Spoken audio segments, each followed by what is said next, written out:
This video was posted at the end of July earlier this year when Britney Spears was in the news as she was in a struggle to liberate herself from a conservatorship that had been established many years ago, actually. I believe it's 2009 or 2010, and her father was in charge of it, which meant she couldn't get access to her own money. And you will see that it's a very interesting astrological study because you can see a transit of Pluto, which is the great transformer, the planet that brings about big change, or at least the potential of it. And because, in large measure, Jupiter, the great benefactor, was transiting through her moon sign, moon in Aquarius, you could sense back then that at some point, perhaps right away, perhaps in the fall, perhaps a bit later, she was going to liberate herself from this restriction after all these many years of being hemmed in. And in fact, that's exactly what happened. With 8 out of 11 planetary points in the Eastern Hemisphere, Britney Spears is a self-starter personality, which typically makes a person more focused on their interests and initiatives and less on the values and feelings of others. So you might be led to conclude this would make her immune from relationship problems. But on the one hand, the relative absence of planets in the Western Hemisphere will contribute to a kind of unfamiliarity with the terrain.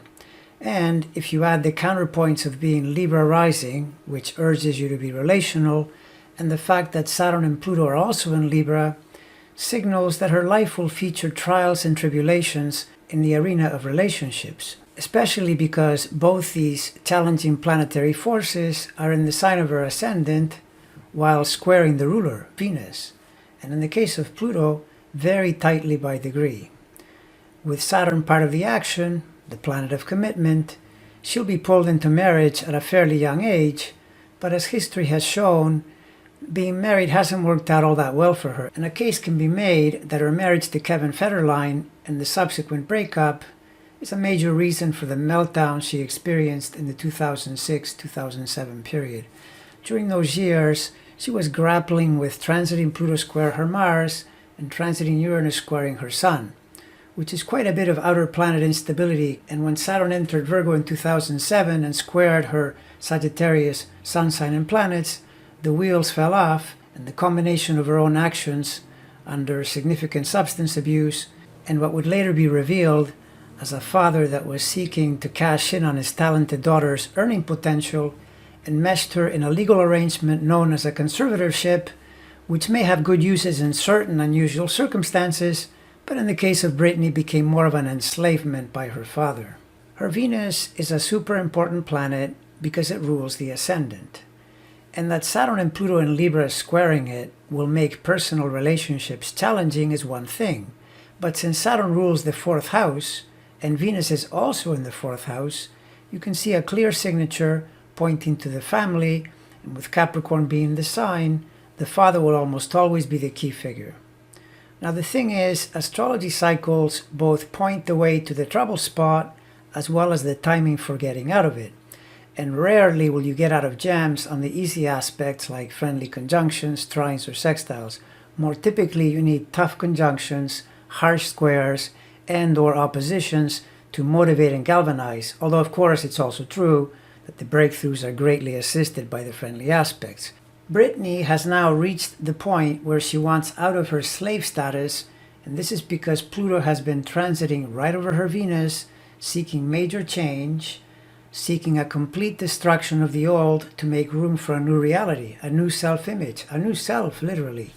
This was most likely brewing in the background during the 2020 pandemic year, when Jupiter and Saturn were going through there as well, but now it is operating in full force and it's getting major dynamic assistance from transiting Uranus squaring her 5th house creative moon, but it is also being held back by Saturn transiting over that moon at the same time.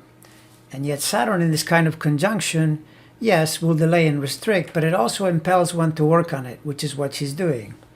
My sense is that sooner or later she's going to escape from her parental imprisonment,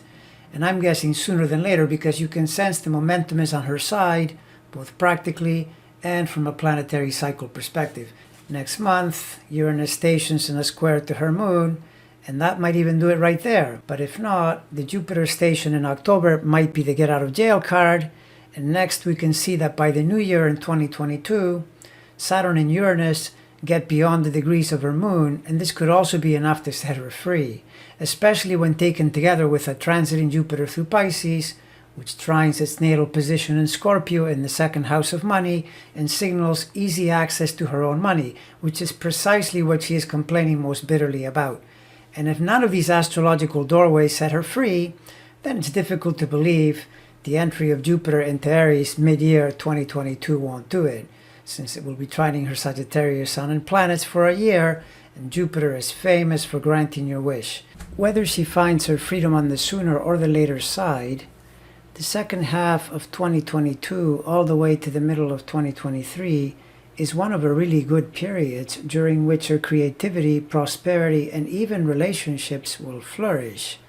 Although when it comes to making one-on-one partnership commitments, she will need to be cautious for quite a good long time, because although the pressure on that Pluto-Saturn to Venus square will ebb by the end of 2022, very slow transiting Eris will still be squaring from the 7th house for the rest of the decade, signaling it may not make things easy in the matter of finding solid, trouble-free alliances. So, bottom line, does she get out of her father's prison? Yes. And I'm betting sooner than later, and I'm also betting her plight and her victory will turn out to be important toward the much-needed reassessment and reformation of conservatorships and how they are legally transacted in the current environment.